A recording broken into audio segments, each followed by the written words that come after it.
아멘. 예, 어떤 성도가 믿음에 너무 회의가 들어서 목사님을 찾아갔습니다. 성도의 말이 어떤 때는 하나님이 계신 것 같지만 어떤 때는 도무지 하나님이 안 계신 것 같아요. 이렇게 마음이 오락가락하는 것을 보니 제가 너무 믿음이 없나 봐요. 이렇게 상담을 하였습니다. 목사님은 가만히 듣고 있다가 이렇게 대답하였다고 합니다. 성도님, 신앙이 있다는 것은 전혀 의심하지 않는다는 것을 말하지 않습니다. 믿음이란 항상 의심과 회의가 있기 때문에 더 의미가 있습니다.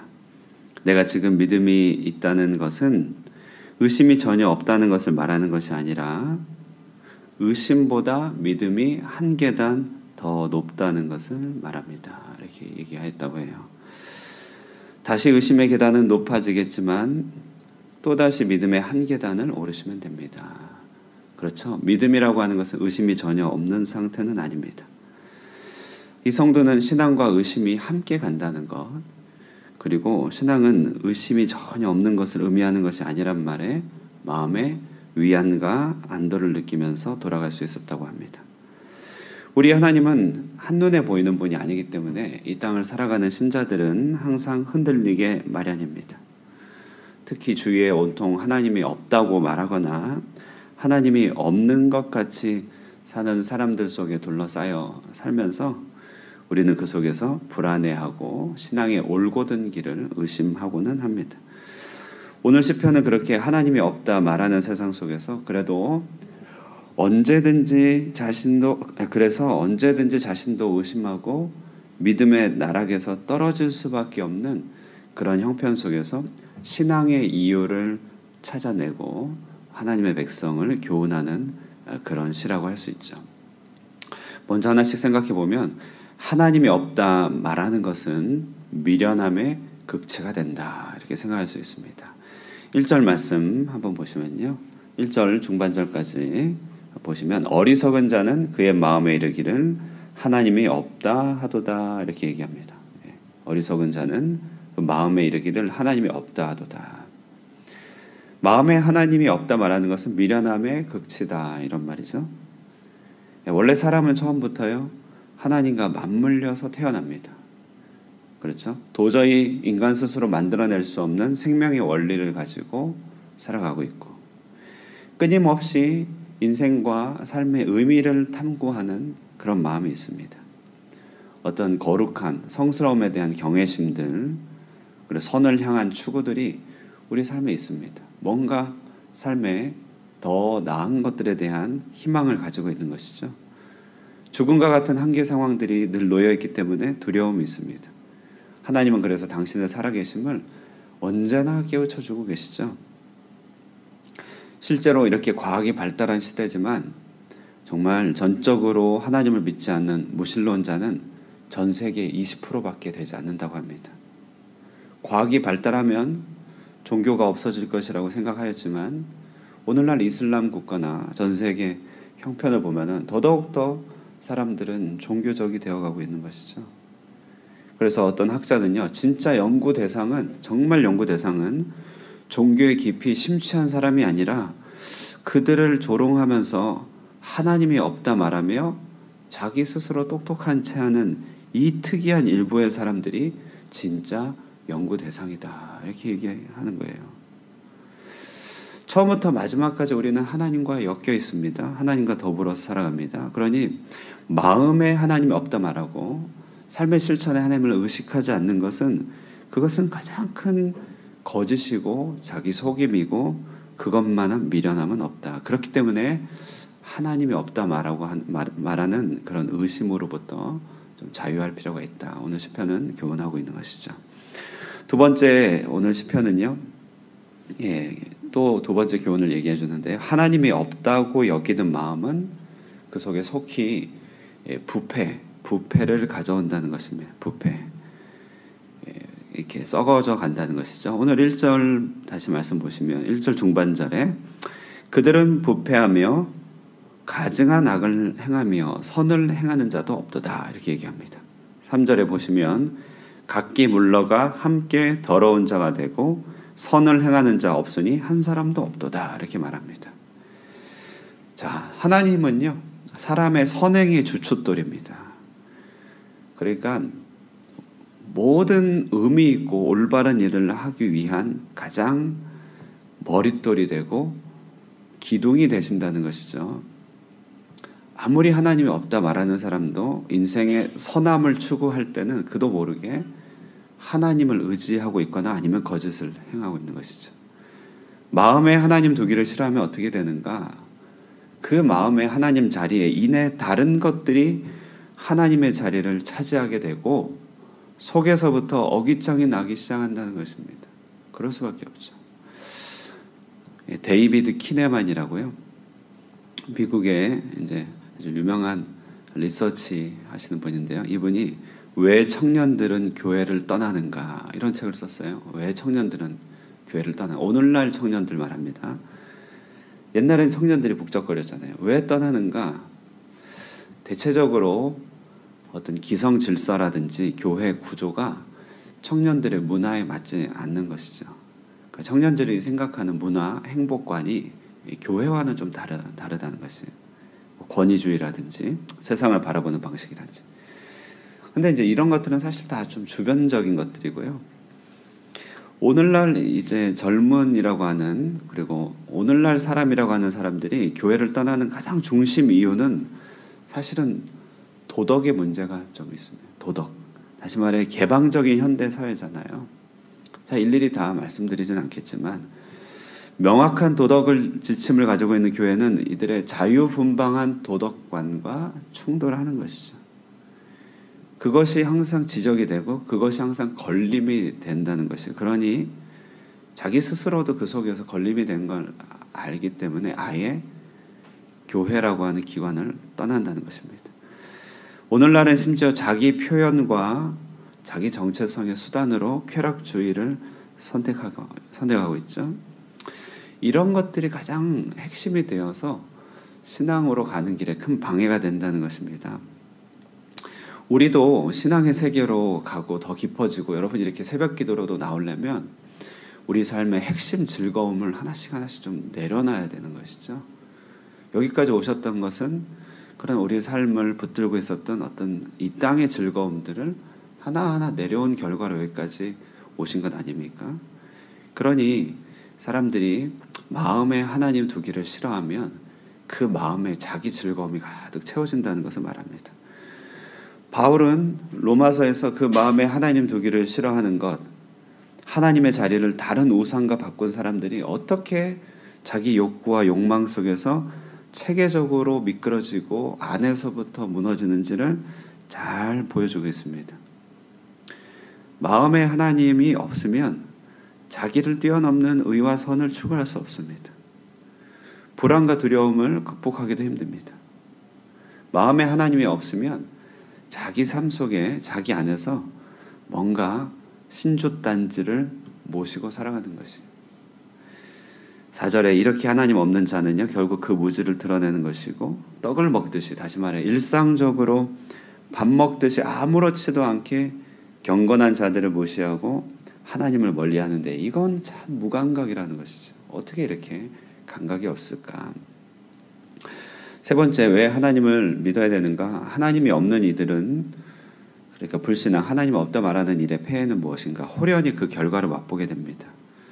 그들이 두려움이 5절입니다. 그들이 두려움이 없는 곳에서 크게 두려워하였으니 너를 대항하여 진친 그들의 뼈를 하나님이 흩으심이라. 하나님이 그들을 버리셨으므로 내가 그들에게 수치를 당하게 하였도다. 여기 두려움이 없는 곳에서 두려워한다. 자, 이 말은 신앙을 향해 진을 친 그들의 울타리를 말하죠.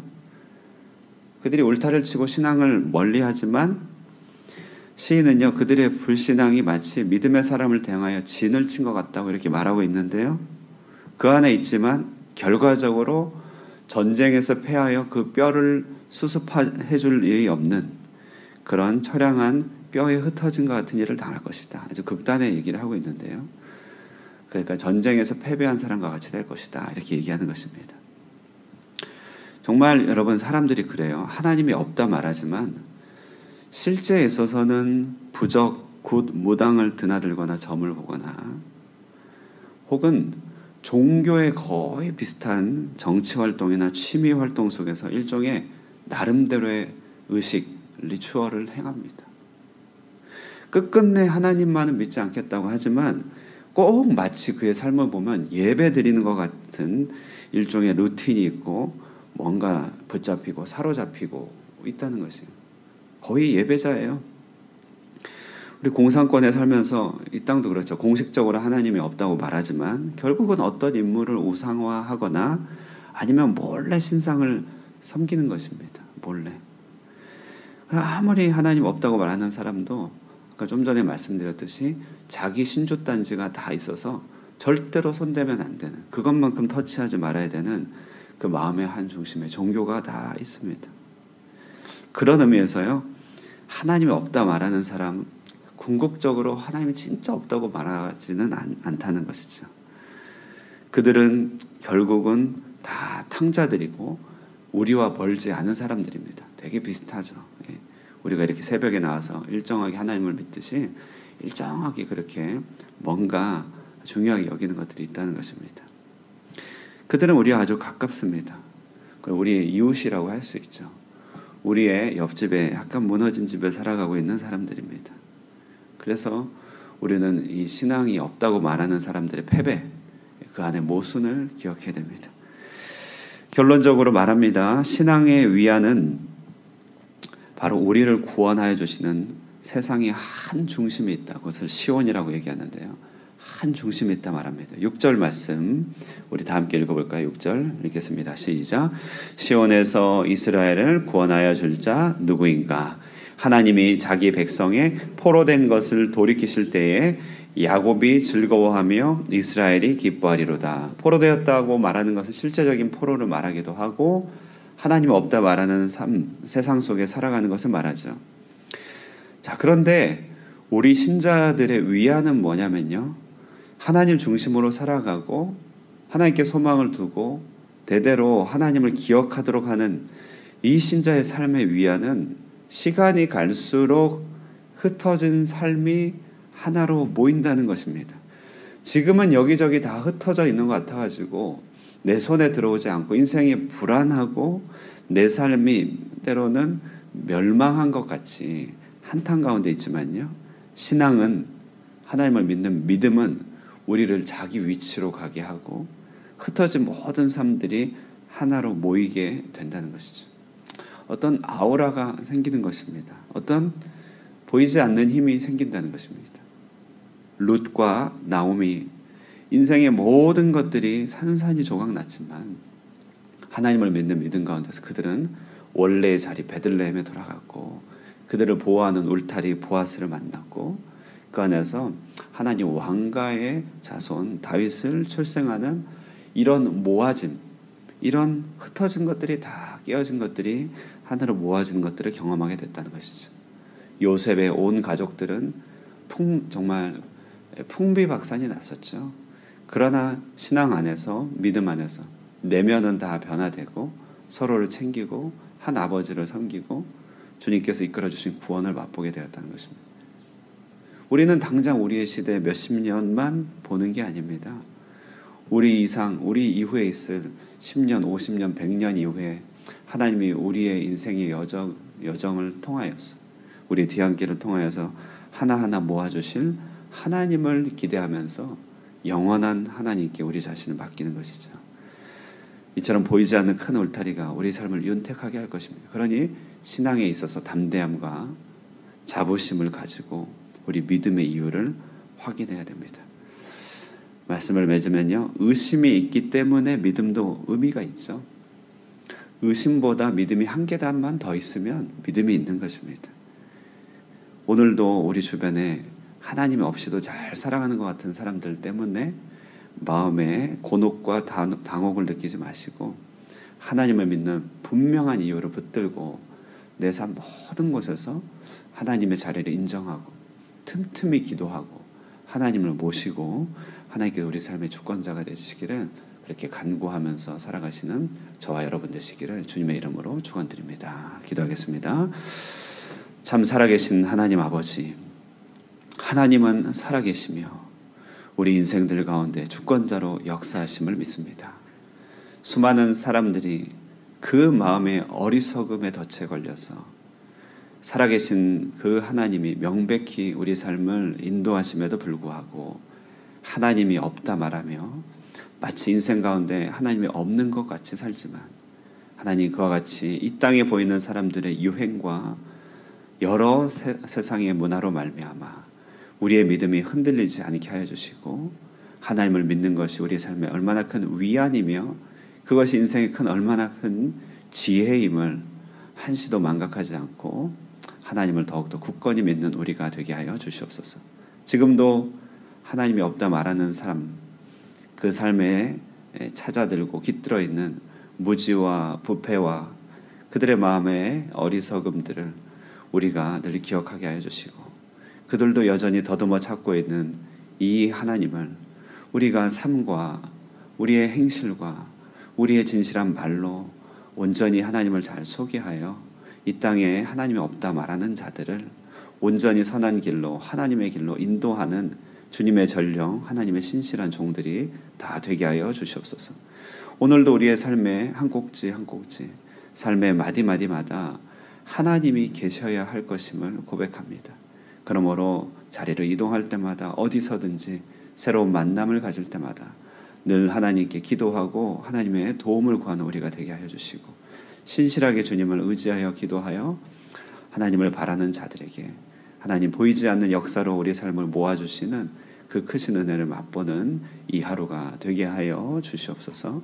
오늘 하루를 온전히 주님 앞에 의탁드렸고 살아계신 예수님의 이름으로 기도드리옵나이다. 아멘.